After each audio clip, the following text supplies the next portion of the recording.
Welcome to the El Sereno Insider Podcast. Here with episode number 4. We're excited to have our very special guest, consider a friend, and my former high school football coach, Mr. Eddie Martinez. Doing the cheers, bro. Thanks for joining us, Ed. Appreciate you coming out here and joining us. Like I said, we're talking about we're trying to get stories, everything related to El Sereno, and who better than you to be telling us some stories about El Sereno and growing up at the park and Wilson and coaching and playing and teaching. I mean, you've done it all. So I think we start off with Little League, El Sereno Park. El Sereno Park. Yeah, that was a start for a lot of people. And growing up in El Sereno in the 70s, it was like that. El Sereno was a big community, not size-wise, but everybody knew each other. And when I was watching the Ray Lara episode, I was laughing because the Ed Loft home, right? Yeah. Well, those kind of threads in El Sereno are very common. Yeah. Because I think I had told you before that when my mom and dad moved to El Sereno from Lincoln Heights, which a lot of the people that moved over from Lincoln Heights to El Sereno, the first house we lived in was on Druid and Brawley, between Brawley and Alhambra Road. Okay. And it was a little tiny house, and then my dad bought the house on Richelieu. Well, the owners were the Controllers. Oh, wow. And the Controllers, I think, moved up to that where you live. Yes. And they moved there, so they moved from Richelieu to Edale up the street. Yeah, when we moved into the Controllers. Yes. So yeah, Joe, I knew Joe and his sons and everybody, and Joe was like at one time like a president of the Booster Club. Oh, is that right? So he was really involved with Wilson and really good man. Wow. Really good man. I heard a lot of good stories about him. Yeah. But I mean, that's how tight El Sereno was, right? Especially back then. And again, it was that period of time where it really was a village. I mean, in terms of being raised, I was surrounded by some great people that really were there for the community. Nothing else. They had no personal agendas, no reason, to do it other than to help the community. Yes. And a lot of these people were from Lincoln Heights. I know a lot of that had moved to El Sereno the same way. And you have to understand at that period of time or that era, post World War II, El Sereno was a lot of Italian families, a lot of German families, and so on. So when the group of people that my uncles and aunts and a lot of people that lived in Lincoln Heights after World War II, they got the GI Bill, was either go to college, and most people opted to put that money towards houses. So they did. My dad did. My uncles and aunts did. A lot of people that we knew had moved at that time. Wow. So a lot of us that grew up in El Sereno, but our parents grew up in Lincoln Heights. Right. And again, that's kind of another thread with Ray in terms of talking about Lincoln. Lincoln Heights is a real big part of my roots. Wow. And where he grew up, what he said, what I learned on watching the podcast. 18, My mom grew up on Avenue 17. Oh, wow. And right there in the Downey, Marty's mom grew up right there. And that was a Clover area. Yes. And Clover wasn't a gang wasn't like big it is back like then, that. It was a neighborhood. And they all went to Albion Elementary. They all went to played at the Downey Park. Ended up at Nightingale? They went to Nightingale. They went to Lincoln. And my mom actually moved when she was an adult. They all worked. That's a funny part. They all worked at Carnation, which was the dairy products and stuff, which was right across the river on Main Street going into downtown. Oh, There's a bunch of factories right there. So a lot of people. That's Connected, that's right? that's Lincoln a thing. Heights. And then as they got money in their pocket, they moved east. So a lot of them moved again to El Sereno. Sereno, right. So we had a lot of friends that family friends that had moved. My aunt lived right across the street. My aunt and uncle. My other aunt and uncle lived on Zane. Oh, wow. People down the street on Richelieu, Norral. They were all the same thing. And so everybody pretty much connected. Your parents were good friends with Marty Martinez's parents, Santi Yes. Cueva's parents, correct? Well, Marty's for sure. My mom and his mom grew up together, Wow. as little girls. And the other thing that was unique is that, there was, they had a social club. It was called the Travelers. And it was all the families that were there. Right. So the men played softball on softball day. They were in the league. They played flag football. But Travelers was because they went camping together. Oh, wow. And they would go like to Shady Oaks, which is in Azusa Canyon. I remember going there as a kid. We'd go all over the place camping. And the first sponsor, I've been in every bar in North Broadway because my dad took me there. Right. And I was one of those barstool boys that, okay, have a seat right here. And I'll be right here, and I'm going to have a drink and stuff. Right. And so the first place was Red's, which is now the Office. Okay. Yeah. Okay, that used to be Red's, and this is going way back. Yeah. And they used to have a cook there. Gene was a Chinese cook, and that's the first time I had soup. Chinese soup, noodle soup, and he would pop me down because all the bars had kitchens. Pop me down right there, and Gene goes, I watch him, and sure enough, I'm eating my soup. My dad goes in there, has a couple drinks. All right, let's go. And then the airliner across the street. There, I sat in that place. Wow. LeBlanc's down the street. those are. That was the last one. I think was 3100, which was on Main Street. Oh, okay.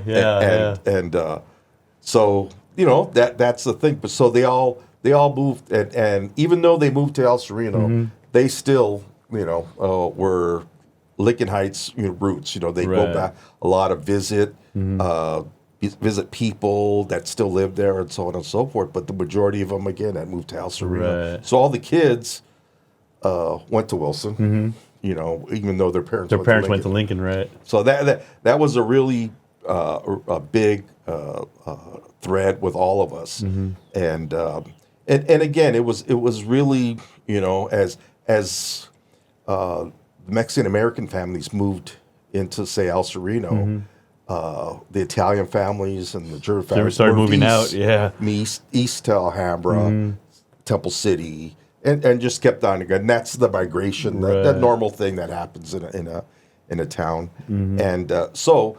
Those people that really were instrumental in that period of Wilson, I give them a lot of credit because they were a lot of Lincoln Heights people. And my coaches were all Lincoln graduates. Wow. And again, they didn't play this thing like, well, I want our kids to go to Lincoln, even though because I went there. No, they put their roots into where El Sereno, and I'm going to make my community better. And so that's.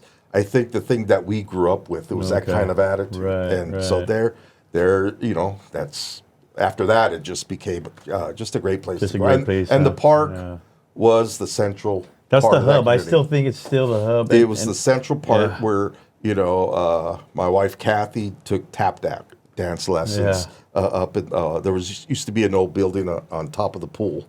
Or the old pool. Okay, and up there, they had crafts. I played baseball and football. They had so many things happening Hey, at the park. real quick, Ed, talking about the pool, and then they had the second story. Right. I heard you went to kindergarten up there. Is that true? Oh, yeah. No, I went to kindergarten. There, it was my mom and Marty's mom were, it was like a child development class. Okay. And they had a teacher, and it was a preschool. And they would observe and they would write the observations. So years later, my mom had her hope chest, and I remember going and finding her notebooks. Oh, and wow. I'm like, I did this on that day, Really? and so on and so forth. Wow, that is so cool, and man. the classes were upstairs. And when we used to have our nutrition break, it was where the gym is now. there was a patio, and we used to eat under there. And it's funny to this day. If I have wheat thins, I have a craving for tomato juice. And if I have tomato juice, I have a craving for wheat thins because that's what they ate. served. Yeah. Wow. But yeah, it was. That's So you had crazy. all this stuff happening at the park, and and people watched after each other's kids. Right. If you guy was acting goofy, someone would say, "Hey, man, I know who your dad is, or I know who your Right. mom is, or I know who this," and you know what? I'm going don't to tell act them. right, yeah. Oh, okay. And so, Everybody looked after everybody. And, we didn't have like any type of negative presence there at the park because it was just a hub of activities. and staying busy, having fun. Yeah, we were, like I said, we were very fortunate to grow up at that time. That's awesome. That's awesome. All right, this episode was brought to you by the Cal State LA Federal Credit Union.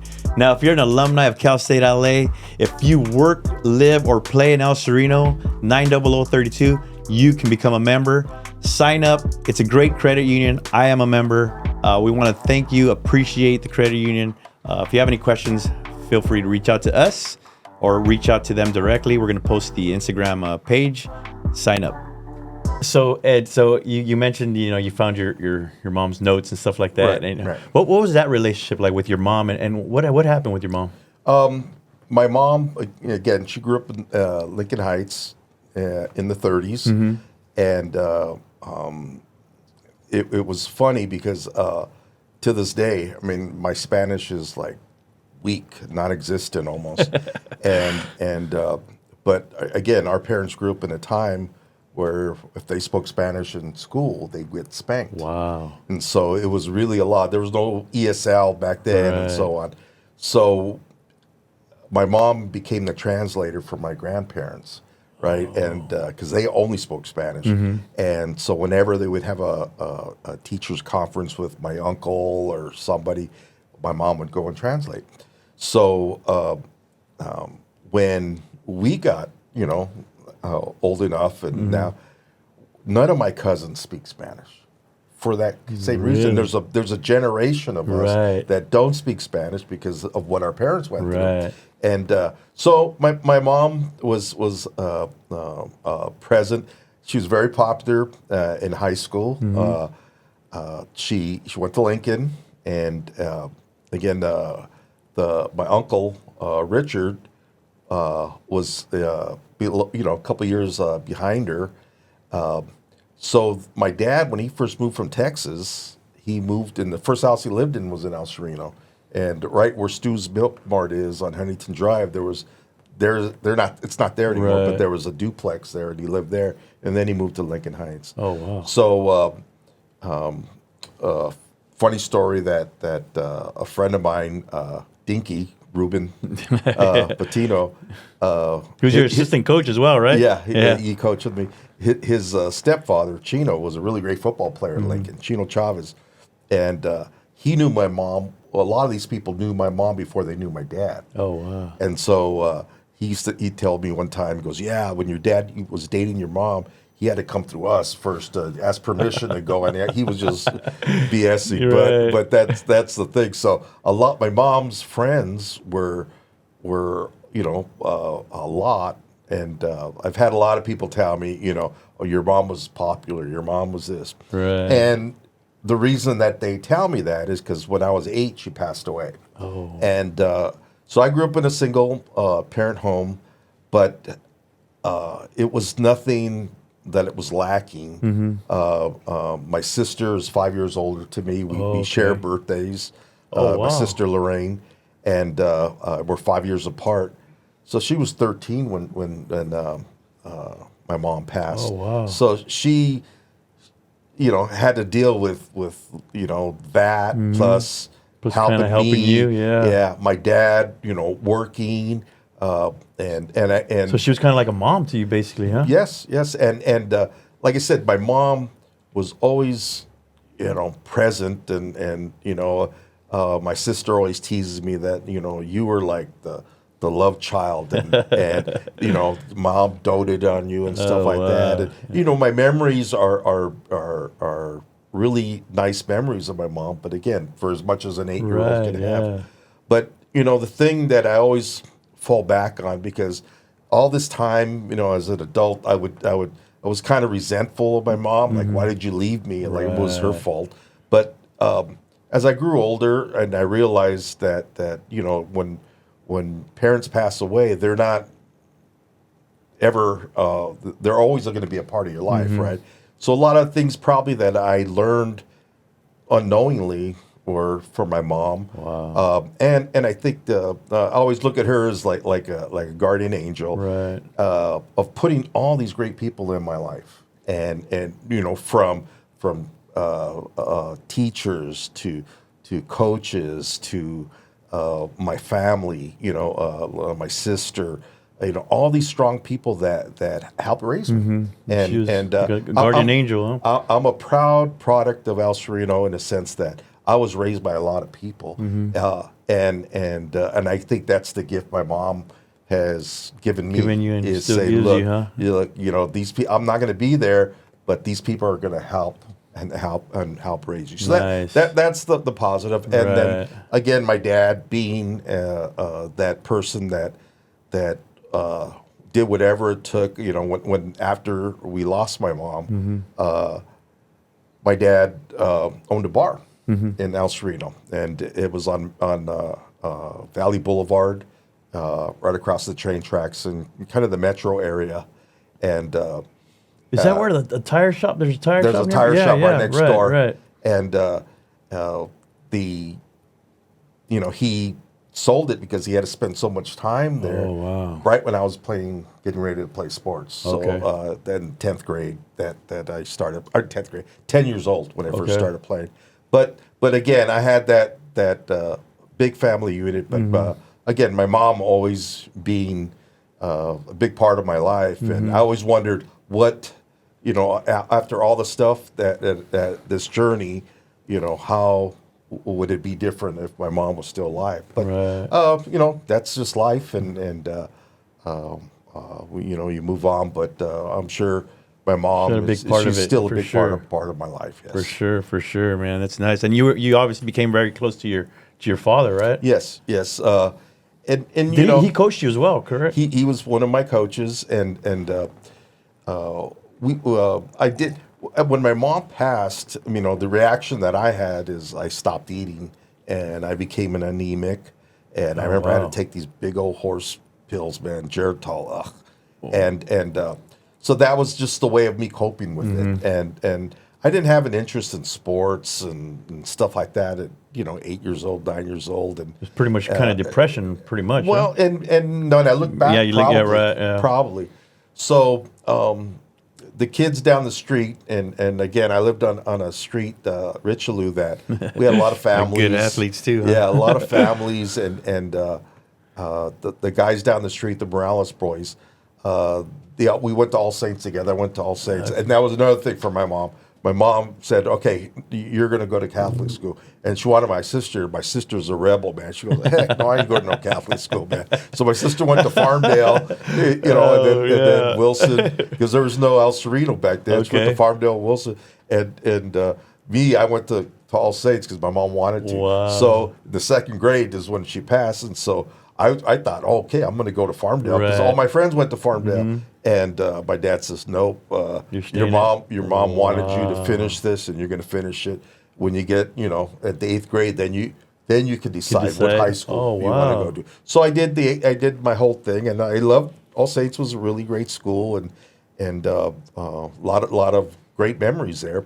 But again, it was the guys down the street, the Morales brothers, 5 boys, always fighting. Great. What do you call it? Great family.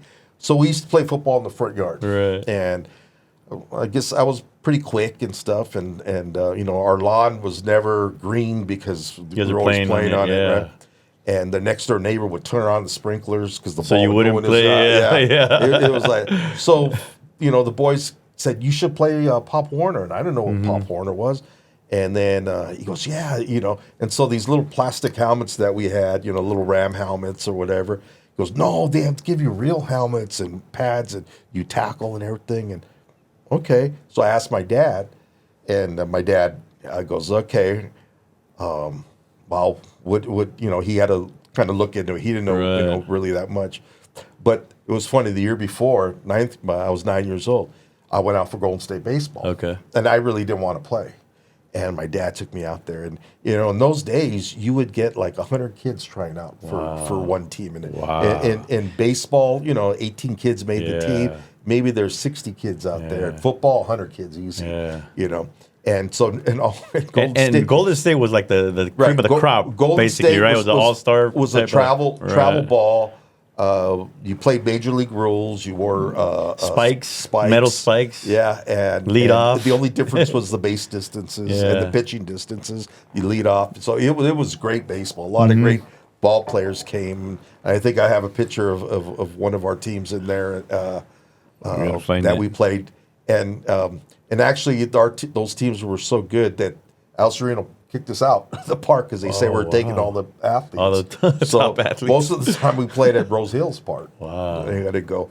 So this time that I was trying out, so you got a line, warm up line, and these kids on one side, the other kids down there, played warming up, playing catch. So some, errant throw from a kid, it hit me in the arm, man, and when you get socked in the arm, and I was like, that's it. I'm done. I'm done. I won't play. So I walked off, and they're like, "Hey, where are you going? Where are you going?" And my dad was in the stands, like, what's watching, going on? like, hey, what happened? I don't want to play no more. I don't want to play. You sure? Yeah, I'm done. With this thing. Got hit in the arm, man. That thing hurt, man. So then he goes, all right, okay, let's go home. So when I asked him about football, he goes, okay, let me tell you this. Yeah. He goes, if you go out for this football team and you get cut, which I didn't know what get cut was, that's one thing. But if you go out there and then you quit, I won't let you play another sport. Oh, wow. Okay, I thought, all right, I don't know. So I really didn't know what was involved in the football thing. Yeah. So when I went out, there's guys I knew from the Morales boys. Yeah, so and so's a good football player, and this guy's a good football player, and that's where I met a lot of friends that are lifelong friends today. Yeah. Santi Cueva, Steve Martinez. And so when we're out there, and Santi had played a year before me, I think, in Golden State. So he knew all kind of the same kids. So as we go out, and our coach, head coach, was Bill Clark, and Bill, again, from Lincoln Heights. Then his assistants were Tommy Wheatron, who's a great football player at Lincoln Heights too, and who grew up in the same area as my mom. Oh, wow. But years apart. And then Danny Ramirez, who also was a Lincoln grad that lived in El Sereno. So we're there, and 2 weeks, I guess, without pads, and you're running around and doing these grass drills and all these things, monkey rolls, all these crazy things. So then my dad would say, well, how did it go? Oh, okay, this, and, I have to put my name on my shirt. They want us to wear a shirt with your name on it. And so my dad gets out a marker and puts my name. So, he'd always ask, how'd it go? And he wouldn't really go to practice. It was just, so then he picked me up. So then he goes, well, did you learn anything? Did you make it? Did you make? I go, I don't know, but I just know that when the coach, the real tall coach, he reads our names on a clipboard, and if he reads some names, you go stand over there on that side, and then if you read another name, you go stand over there, and then the kids that stand over there, he goes over and he takes a knee and he starts talking to them, and then they start crying. So I don't know. So then he comes to us. Oh yeah, I have to go get my uniform Saturday at the park. Well, then you made it. Yeah. He cut the kids that cried. so next couple of days he comes back with a box, right? And our local sporting goods, and everybody went to the sporting goods at Alhambra, Max West Sporters. Yep. So Maine. He comes with a little box, and I have a pair of cleats in there. And back then, the only football cleats were soccer cleats, right? So I had a pair of Adidas soccer cleats, and everybody had those. Some sweat socks that looked like old. They were like tan. They were like Pete Maravich wore these all floppy socks. I had the real thick because you don't want to get blisters. Okay, Oh, wow. I hate them. They itched. All these things, and this thing I had never seen in my life before. Like, what the hell is this? It's a gas mask. I thought it was a nose guard or something. You put it on. It was a jock strap and a cup. So I was like, what? He had to explain it. I was like, oh, what the heck I have to wear that for, I hated that. I mean, all you athletes out there, especially the new ones, you never had to wear a cup. You were lucky, man. It was like, the cup was worse than getting hit there. That's funny, yeah. It was just so uncomfortable. So he had this thing. So then he would go to every practice. And so the story that Bill always tells me, he goes, yeah, I used to see your dad over there standing over there. And, I thought, this guy, So, times are different. So after practice, coaches have a beer, crack a beer, have a beer, yeah. And they stand there and do their little coaches meeting, and then they invited my dad over. Hey, come on, have a beer. Yeah. So from that point on, my dad became involved. So as a coach, as a manager, 1 year as a general manager, in charge of all the equipment, and then you just got involved. He was always involved. With whatever, as a coach in baseball, assistant coach. And then as I got up and went to Wilson, he's, go to all my games, as a player. But then when I started coaching, he was there. He asked me if he could be an equipment manager, and I was like, yeah, okay. But I never seen him turn one screw. I just wanted to stand. You just want to be involved, but that's awesome, man. That's how he was, involved back in the day. Yeah. And he would take us. We jump in the back of the truck, and when you could ride in the back of the truck. Golden State, you would go to away games, Maywood, Monterey Park, Manchester, down in South Central. Wow. We went all over Bal, and we jumped in the back of his truck, which again you can't do now. We have all these no seatbelts, 10 kids in the back of the truck going down the Long Beach Freeway. Yep. So we did that. He did that, and he was always there. Always involved. That's he was awesome. always involved in whatever I did. He never missed a game. I think the one time he missed a game, my dad had a hemorrhage in his nose. Oh, man. And it's lucky he had the nose, because if it was a cerebral hemorrhage, it would have passed. Wow. And so he had his blood pressure was too high is what it was. Man. And so he didn't get to go to my game, right? So I told him, Dad, I'm going to score a touchdown for you, right? And I think we played out in Paramount. And I had a game and a half, man. I was running up and down the field and everything, and didn't score a touchdown, though. Oh. So after I'm sad. I'm pissed because I didn't. Yeah. So my sister went to the game, and in place of my dad, and I was kind of like in a bad mood, and I snapped at her. Down and out, yeah. She was like, "What the heck, man?" So when I got home, I broke into tears, and I told her I didn't score a touchdown, and he was like, "Whatever," you know. But and I think always that as a player, even as a coach. My dad wasn't the type of person that you needed acceptance from, but it always brought me the greatest joy in my life to make him proud. Right. And just that look, that if someone complimented him about me, that look in his eyes, that was the thing that would really kind of warm my heart. That's awesome. And he, I would. Always tell him, if I won a trophy or, I happened to win an MVP or I would just, Dad, I did this. That's this awesome. is for you. And I always make sure that he acknowledged him. And in all these, even in, like I said, in coaching, as an adult, it was important for me to have him on the sideline. But just, one of my favorite pictures of say the championship game that we won in '96.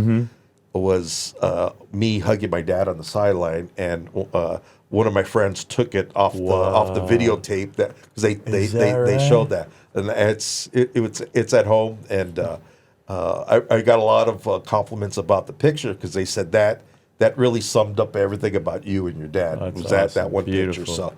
So I had, like I said, he was a great mentor, great friend, and and I remember him. You guys always had a very close relationship. I can remember that.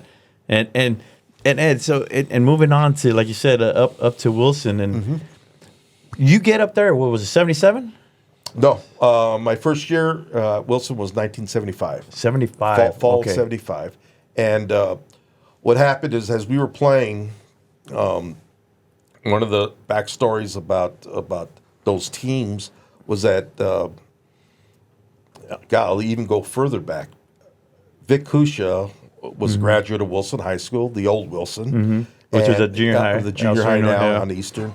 And Vic lived in the metro area. His dad owned a bar, and they lived on the apartment upstairs. So that's the bar my dad happened to buy. Right. And so, you know, Vic was a small world. landlord. And it's hard to call him Vic. I'm sorry out there, people. Like I have to call him Mr. Kusha. But so what happened is that, you know, as I was playing, my dad knew Mr. Kusha, and so he'd even give the rent check to my sister, who was going to Wilson at the time, to give to Mr. Kusha, you know. So Mr. Kusha goes, "Hey, your kid plays football now or whatever?" And he goes, "Yeah." And you know, his son Ron was a year older than me, but he goes, "Yeah. Well, here, take him to a game, all right?" And he give my dad tickets, and at the beginning, I was like, I don't want to go to a game, you know. I didn't, you know, I wasn't that into it, and but as we went through Pop Warner and played, it was more of yeah. I mean, you know, Wilson games were the thing to go to in the 70s, and we used to get a lot of people, like you said. You know, my first football heroes were the Wilson guys because they were immediate. You know, I couldn't go get an autograph from a pro guy, Right.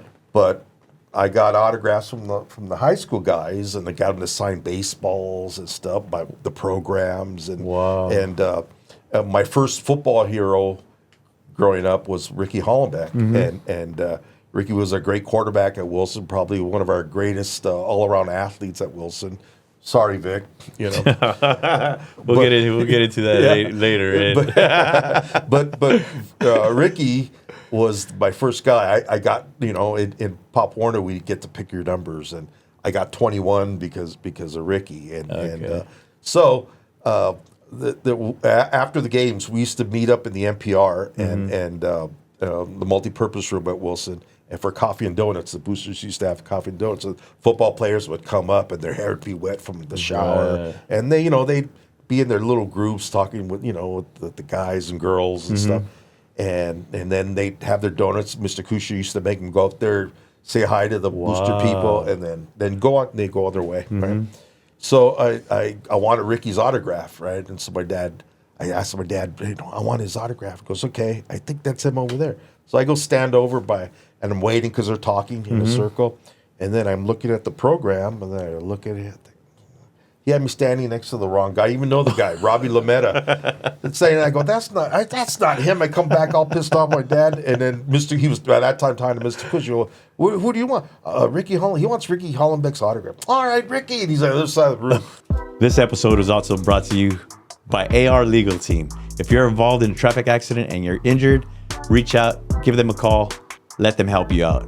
Your legal status does not matter. You can get the compensation, the attention that you need, regardless of your documentation. So please feel free to reach out. Thank you. Calls Ricky, hey, man, this little guy wants your autograph. Oh, yeah, okay. Oh, Signs that's it. cool, man. So those are the kind of things that we went. So my next football hero after that was Henry Longoria. He was a running back. And I just saw Henry a couple of weeks ago, when I hadn't seen him. And, you know, here I think I'm a grown man, you know, but I just like reverted back to like, dude, that was being like that's a fan, the reason. That's the reason I got 32. Yeah, you know, was because of Henry.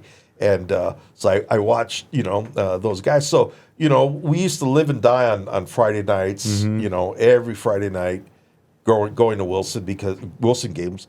And, you know, the games were either at Wilson because we didn't have lights at that time, day games, or night games at ELAC. And at ELAC was really the second home of Wilson, and even when I played. And so you had this for me as kids, Pop Warner kids, all go up, watch a game, wear your jersey, Right. you know, and then, you know, at that period of time in the 70s, Ricky, was a ninth grader, I believe, in '68, and you have to understand the whole picture of Wilson because in 1957, '58, they had really good football teams, and you had his really first good football teams with Ron Hull was an All-American, and he went on to become All-American in UCLA. Ernie Jones went to SC. He was a punter at SC. Danny Duran was a great football player for him, and probably one of the best running back that we had at that time was Mitch Dimkich, was a running back, and Mitch has his jersey retired. For some reason, I don't know why we haven't retired Ron Hulls, but a lot of those guys were his first good football team. Then they moved Wilson into the Eastern League. Eastern League was powerful, and not just with Roosevelt and Garfield, but Bell, Huntington Park, Southgate, and so after the Dust Bowl in the '30s, a lot of the people from Oklahoma in that area they moved to LA because LA, in that southeast part of LA, had all factories. I think Goodrich Tire, you had a lot of aerospace factories, there, a lot of jobs. So post World War II, so they all moved down there. So those teams at Bell and all, Kusha told me they were big old corn-fed guys. Oh, wow. Big, huge white guys. And he goes, and we were like midgets compared to those guys, and they were strong. So Wilson took it on the chin in the '60s. Really? Yeah. So then all of a sudden, here comes Ricky in the late '60s, and a lot of other good football players that we had, and they won their first Northern League championship. They then went to the playoffs and lost to LA High, but they won the championship league championship against Eagle Rock, and that was their first time. So now Ricky is that I think he was a 10th grader maybe at that time. So then we had really high scoring teams. The other thing is that Wilson was primarily a running team. Okay, they were a single wing team, which is non-existent. But you see a lot of it. And was Vic Kusha coaching at the time? Yes, he was the main coach at the time, right? Yeah, okay. He was head coach. Augie Lambert was his assistant. Okay, and so single wing football was what you would see in the '40s. It was a popular offense. Well, Vic ran it up into the '60s. But as you got in the '70s, everybody started throwing the football more, and so then here comes another quarterback. After as Randy Garcia. Yeah. Randy Garcia is a big strong boy. arm, yeah. And we started throwing the ball more. Right. And from that point on, high scoring games. We used to lead the city in scoring and so on and so forth. We'd get to the second round of the playoffs, and we'd play teams tough. But they were so much bigger, and we lost in succession. I think to Granada Hills, we lost to Bell, we lost to Carson, we lost to, I think, Jefferson, and I think the last big loss was against San Fernando. Well, those teams had all these future NFL players. Carson had Wesley Walker, who went on to play for the Jets.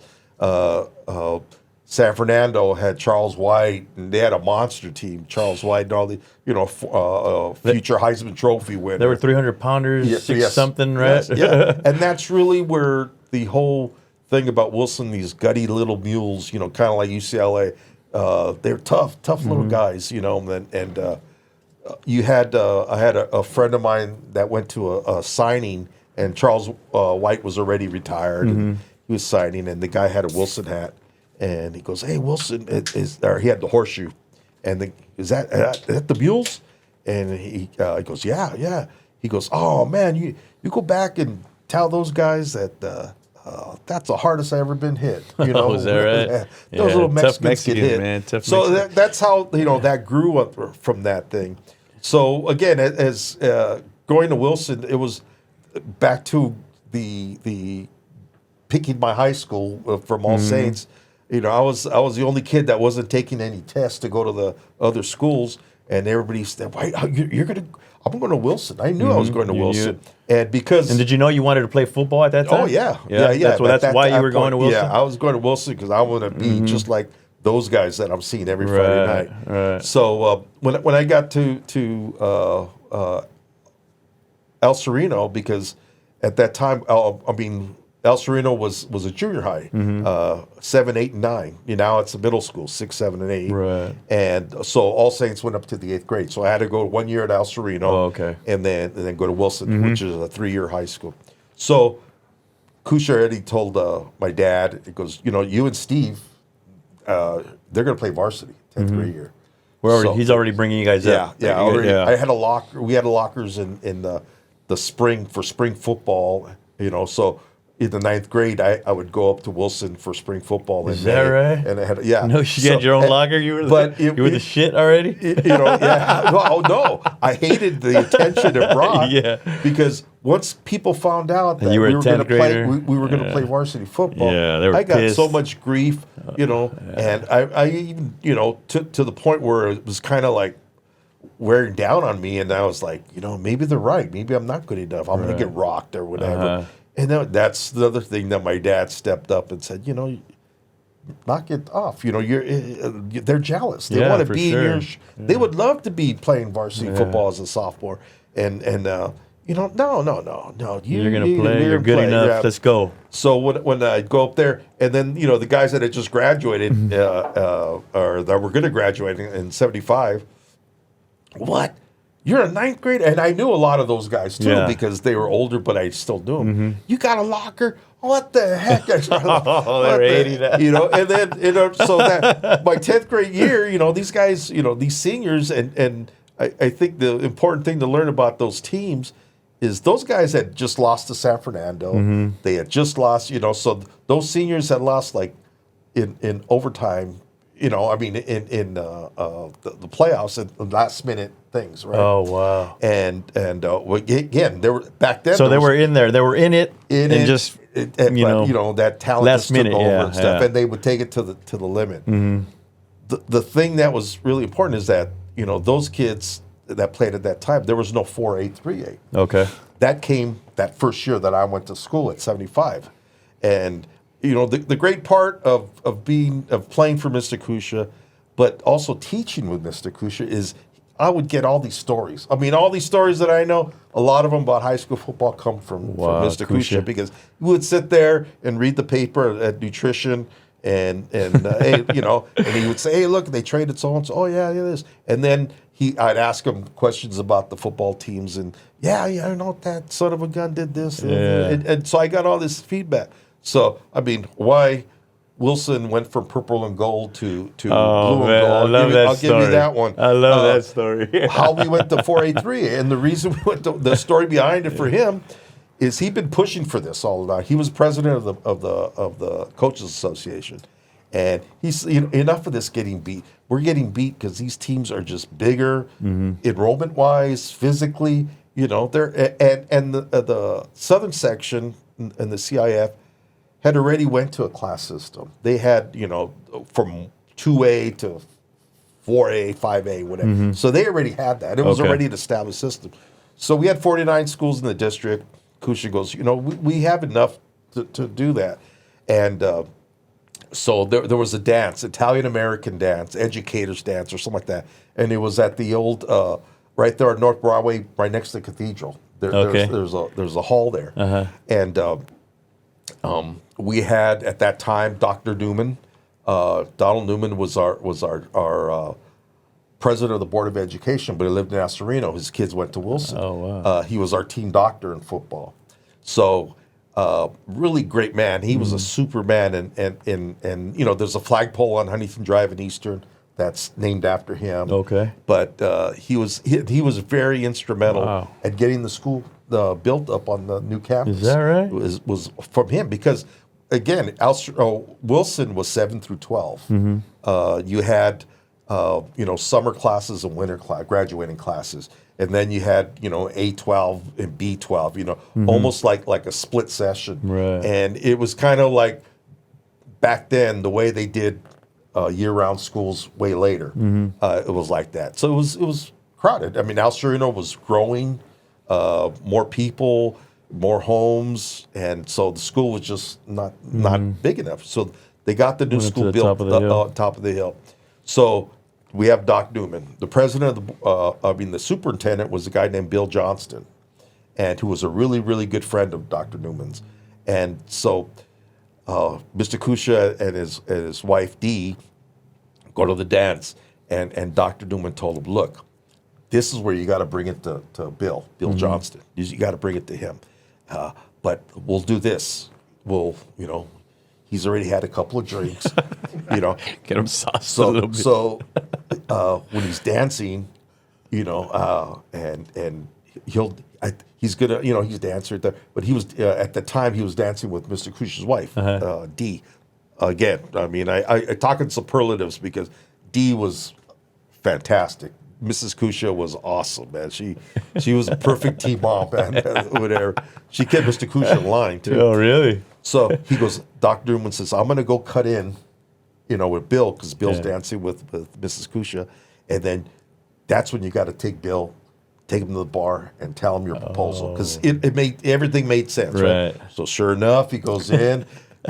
Bill Johnson, Mr. Kusha said, "Yeah, man, he already had his beers." I went over there. I told him, "Look, Bill, we need this and this and why and so on and so forth." He goes, "You know what, Vic? That's a good point. That I like that. I like that." Because he took it back to the board. They voted on it and it passed. And that's all I got done. We happened to win the first 4 3A championships, on that thing.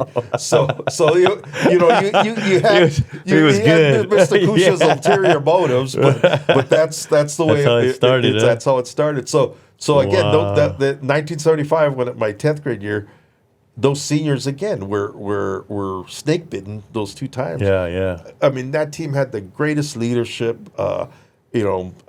Overall, the seniors, they were just super, and it was something that as a young 10th grader, I was intimidated. I was looking at these man. They were men, right? Pretty much. Yeah, they had hair on their legs.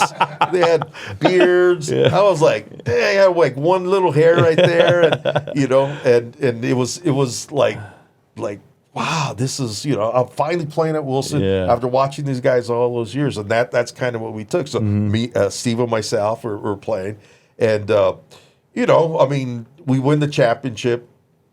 We're 10th graders, so we don't play much. And, we get in, at the end of the game. And so win the championship and everybody's celebrating. And it's funny because our coaches, our Pop Warner coaches, they went to all the games, and they went because those are their kids playing down there. Those are the kids that I coached, and they're city champs. So how did the school colors change from the purple and gold to what it is now? Okay, the Mr. Kusha story again. Purple and gold were our original colors, and it's funny because when they had a 50th anniversary at Wilson, a lot of those alumni people that came, they'd never been to the new campus. And they came in purple sweaters and gold, like they're seeing all this blue and gold. What the heck is going on? They didn't know they changed colors, right? So the story was that he told me was that he hated purple and gold. Okay. Right? And that's the colors he wore when he was playing. Yeah. And so at the time, I know Ray mentioned it in the podcast about Goodman's. Sporting goods. The best sporting goods around. It was awesome. So they used to make uniforms, like he said, for professional teams and college teams and so on. So I think it was West LA College was blue and gold. They had bought a set of jerseys that they didn't like. So Goodman, Chuck Paler, who was the owner, tells Mr. Kusha, "Hey, I got these jerseys. I know you're not blue and gold, but I'll give you the jerseys for half price." Yeah, and he goes, "What? Yeah, I'll take them." So he buys the jerseys. So then Wilson comes running out with blue and gold jerseys, like, "What the heck is that? What team is that?" And so then but nobody knew. So then he like they were saying, you can wear a different color jersey. That's not gonna. But then he went and he, went to student council and all this stuff, and to get a color change for a high school is like an act of God to do. It's hard. It's hard. Yeah, I can only imagine. Yeah, you have to go through all these things. Well, he had juice back then. You know, and he probably had football players that were on student council. Hey, we're voting for the blue and gold. And that's how we went to blue and gold, and we've been blue and gold ever since. That is awesome. That's a cool story, man. It's just crazy. Hey, and I heard there was at some point, I don't know if it was one of the games or something like that. You guys would end up like going to Kusha's house, eating spaghetti and stuff like that. Yeah. And then you run into the refs. All the refs. Is that right? Yeah. So after every game, Mrs. Kusha would cook a spaghetti dinner. They have a little thing. So, you know, we'd go to, at that time, we were going to Shakey's in Alhambra, or we were going to Burger King, which whatever year it was. And so I remember Ron goes, hey, I have to stop and get a jacket. So we stopped at his house, and he lived in Marengo in Alhambra.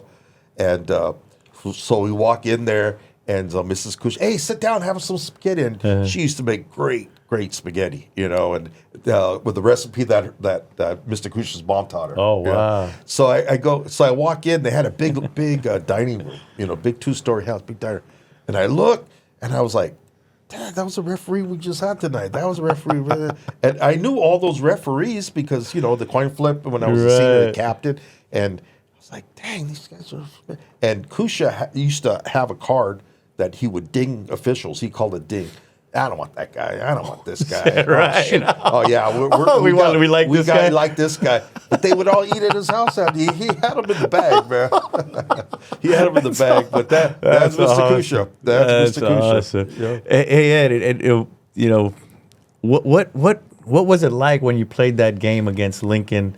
When you guys, infamous. I think it's like we had talked before.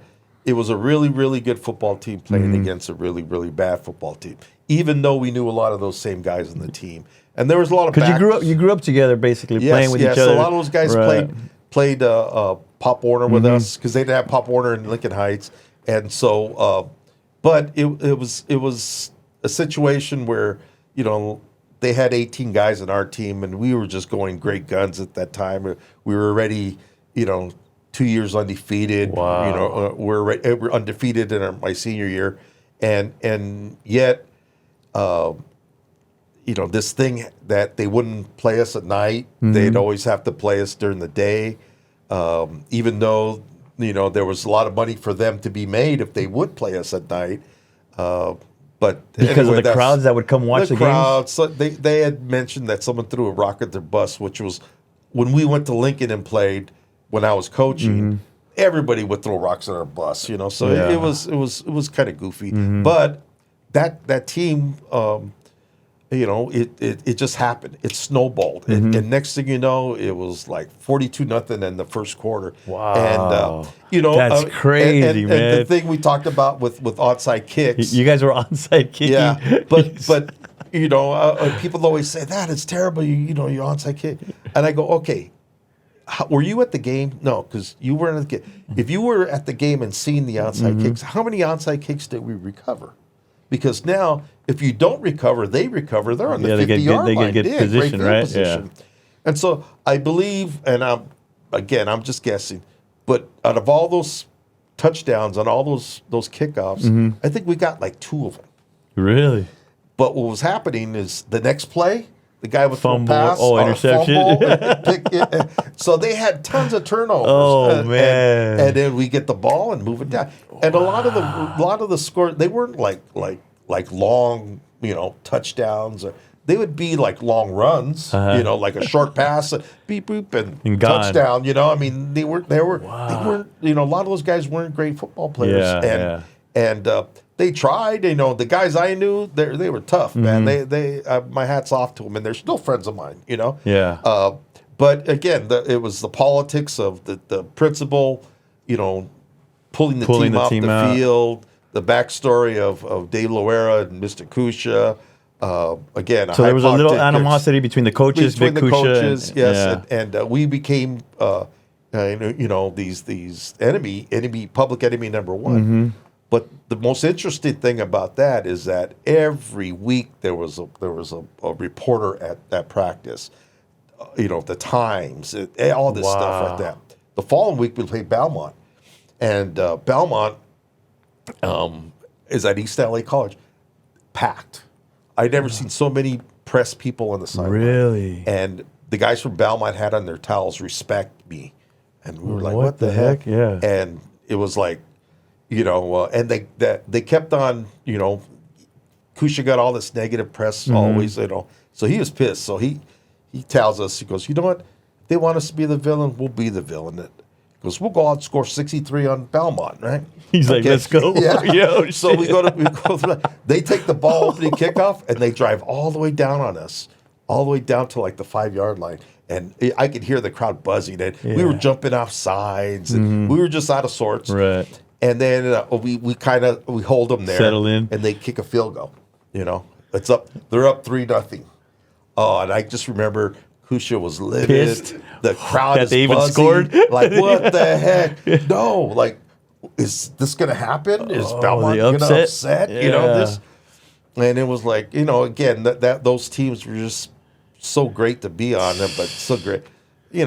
63 unanswered points, and we beat them 63-3. Is that right? Yeah, and So this is right after the Lincoln game. The 63-0. They don't come out for halftime. Yeah. Then you guys go beat Belmont Lincoln or Belmont 63-3. And then the following week, I think we played Marshall, and it was like another 60 points. Wow. So I mean, we went on a roll at that time, and it was just, again, it was a great football team. It was magic, It was a great football team. Man. That again is probably a podcast in itself. Yeah, for sure. That team, but again, that's the story about from someone that played in the game. Yeah.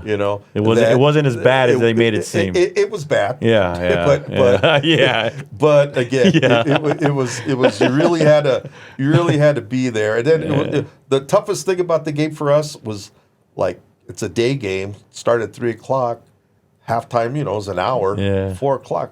Like, what the heck do we do now? Yeah, we didn't know it's daylight. What do we do? So wow. And what was it like? What was it like playing with Ron Kusha? I mean, this guy's a legend. Right. Everybody knows Ron Kusha. You say Wilson, right? They know Ron Kusha.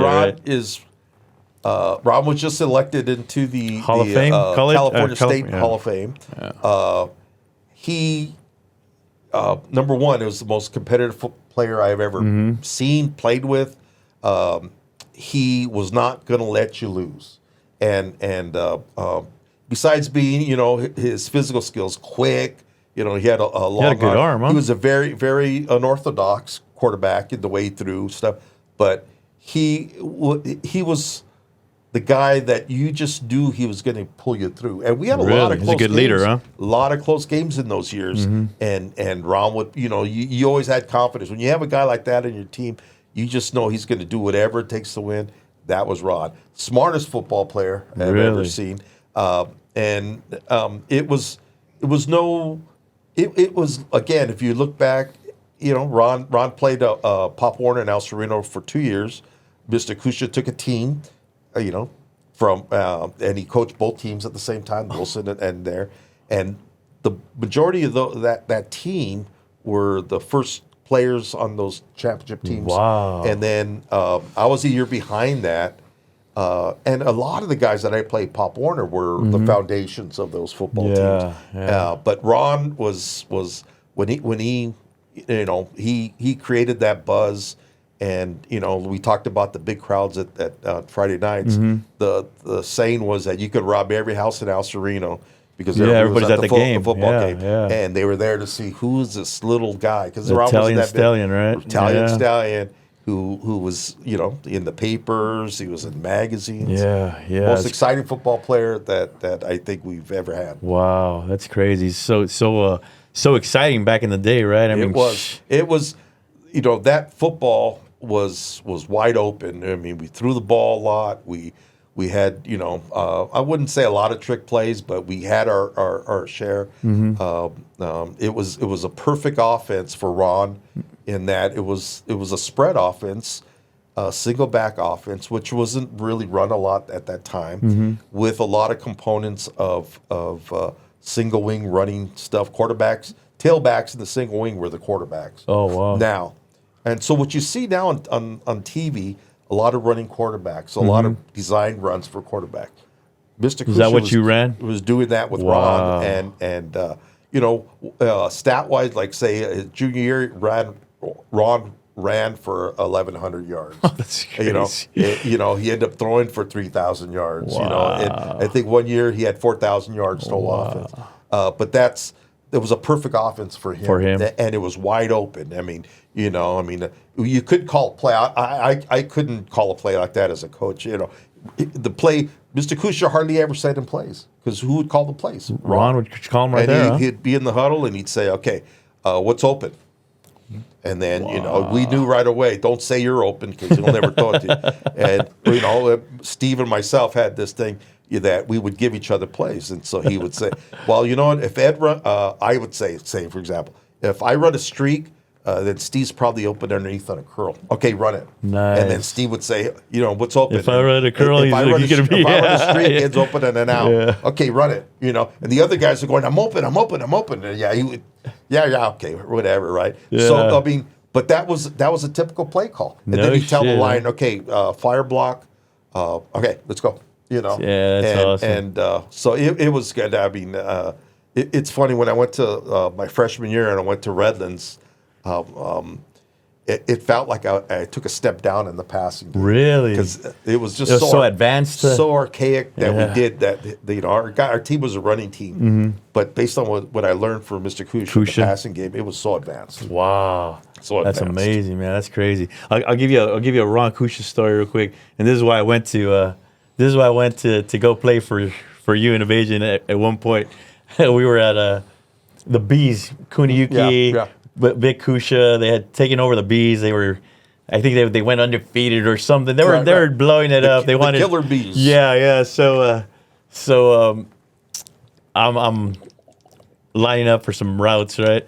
And Ron's throwing to us, and he tells me to run. I think he told me to run a hitch, and I ran something that he didn't want me to run, right? And so he fucking starts yelling at me. He's like chewing my ass out, right? And all this time I had been watching varsity fucking in the big field, right? And I'm going like, I could fucking play with these guys. Like, I'm better than these guys, man. So fucking I have Ron yelling at my ass. I'm like, fuck, I'm out of here, man. I walked out of that field. I'm like, see you later, man. I want to go play varsity, bro. I'm out of here, dude. They were trying to get me back. There's probably a lot of guys on that B team that should have been playing varsity. Oh yeah, they were seniors. And it was like they were men playing bees and shit. I make fun of these guys all the time, but that was my Ron Kusha story. That's why I'm like, no, man, I'm gonna go play varsity. Yeah, he was bro. intense. Yeah, he was very intense. Yeah. So and as far as going back and coaching, because you went back to coach after winning those three seasons, right? Championships. Yep. You go to college. You come back. You coach or you teach, right? Teaching, coaching, teaching both. Teaching and coaching. What was that like coming back and teaching and coaching, and then winning a championship, right? How was that? It was when I first came back. I thought when I was in college, I go, you know what? Maybe I wanted to do TV production. I wanted to do this stuff with cameras. And, videotape was barely coming out, and I thought that, but deep down, I knew. I mean, I was a coach on the field when I was a player. I was, stuff like that. So my basketball, it was the basketball coach, not mine, but the basketball coach in Cal Lutheran where I went when I transferred to Cal Lutheran. He goes, "What are you messing around? Now you're talking about being a trainer and this." He goes, "You can be a teacher and a coach." He told me, and I was already saw it in you. Huh? Yeah, I go, I guess. Yeah, don't mess around with that other stuff. Yeah. Just do what you were born to do. Yes. Okay.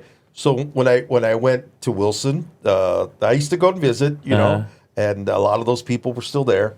Mr. Lambert, who was probably, I knew I could never do a Mr. Kusha thing. But I go, I could be like Mr. Lambert, because I loved him. He was probably one of the reasons I became a teacher. Really? He was just that my mentor. And so anyway, he goes, "What are you going to do?" I go, "Well, I don't know." He goes, "No, we're going to get you up teaching up here." So he walks me up literally by the hand, takes me upstairs. Mrs. Renteria was our counselor. And then the principal at the time was Joe Rayo, who wasn't my principal when I was there. So he goes up and he goes, "Joe, and Mrs. Rector, we need to get Eddie up here. He's one of our alumni. He's coming back. We can get him. What do you need to do? Okay, do this. Blah blah blah blah blah. So I worked 1 year with Marty at Al Sereno because back then you had to take the CBEST test, and so they only offered it like once or twice a year. The first year, knucklehead, I didn't pass it. so the following year when I did pass, and all right, you're in, and I had to go for my interview, right? And it's down at the old 450 North Grand. That's not there anymore. There's a high school there. And so I go in for my interview, and there's a panel of principals, and they ask you questions, and we're waiting in this waiting room, and everybody's nervous. So I go in there. It's towards the end of the day, and the guy goes, "Okay, Edward Martinez. I see Wilson. No, I see you worked at El Sereno. Well, my good friends worked there, Joe and Marina Martinez, right?" I go, "Yeah, that's my aunt and uncle, and that's Steve's mom and dad, but they weren't really my aunt and uncle, but they were like my aunt and uncle." So then he goes, "Our good friends of mine, how are they doing?" I go, "They're doing great, this and that." Okay, this and that. Well, and the other guys are falling asleep, man. They just want to get out of there. Right? So he goes, "Well, what the heck am I doing here? Here, you're ready to go. Joe Rayo requested, boom, boom, boom. Here, good luck to you. Wow. Say hi to Joe and Marina for me." Okay. So I go back in the waiting room, and everybody's like, "How was it? How was it?" And I go, "Man, that's the toughest interview I ever had in my life." But that's how I got back to Wilson. Connection. There's the El Sereno hookup right there, so, man. then we started coaching, and my first coach that I coached with, Ben Rivera, he had his issues. He only went 1 year, and then Mr. Vasion, Ray Vasion, started. Was coaching the Bees at the time. He came and took over varsity. Right? Varsity. Yeah. So I had asked him, I'm here as a teacher. I'd like to, So he hired me on as a coach, and I was an offensive coordinator. And that's what question you had asked, like about. I was. Were you the best receiver I ever coached? And I definitely. Yes, I go, no. Yes, definitely. I was. I go, no. This other kid I remember, Charlie Diaz, who was on my 90-60. I go, he is. No way, you're all. No way, no way. I go, the reason why, he had a better coach. And he goes, and you go like, that was you. What are you talking about, right? But it is true. It's true. You're a young coach at the time, I knew what I knew back then, which I thought was a lot, which wasn't a lot. And but every year I learned, and coaching great guys like you, I learned, and like any coach, you evolve as you go along. And so yes, I think the first year I was a head coach, I think we went 2-8, and then. The next year, we had a great team in '94. We went 10-4, and then we had a great running back in Arlen Slayton. But we took a step back in '95, and then in '96, we won in '96. We had some great the Coliseum. I was there. And that it was it wasn't the culmination of my career, but it was definitely the highlight. To be able to coach at the Coliseum, to be able to bring that back to El Sereno, because I felt that was it. And then as the years went on, I go, coaching and teaching, you probably are exposed to some great people, like I said, teachers, but most of them are my students, players like yourself, doing this, which is very important for El Sereno, because it needs to be a positive message out there about our community, and yet that's probably the highlight.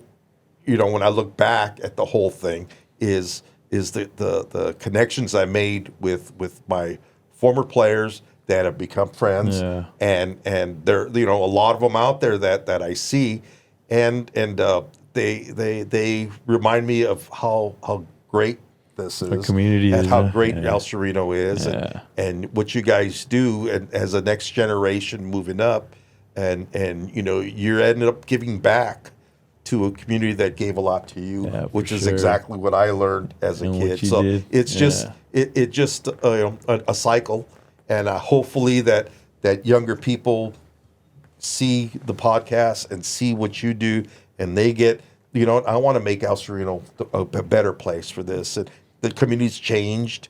You might have a little gentrification here and there and so on, but the foundation of the community is still here, still solid. and the people are still there. And like I said, I am so proud to be a proud son of Al Sereno. Oh man, because it's something that I always instilled in my players that this is a great place to play, great place to live, and it gave me so much that it's the reason I'm here. Yeah, and man, and to be honest, you are pretty much El Sereno, man, and all the your friends, the close friends, you know, Right. Marty, right, Santi, Steve, Yeah. All the guys you grew up with and played with. Yeah, and I met the best part of this whole thing, which was Kathy, my your wife, yeah, in the ninth amazing, grade, by the way, yeah, and hopefully we get her on as well. yeah, so, yeah. she'll give you. Yeah. She likes to talk,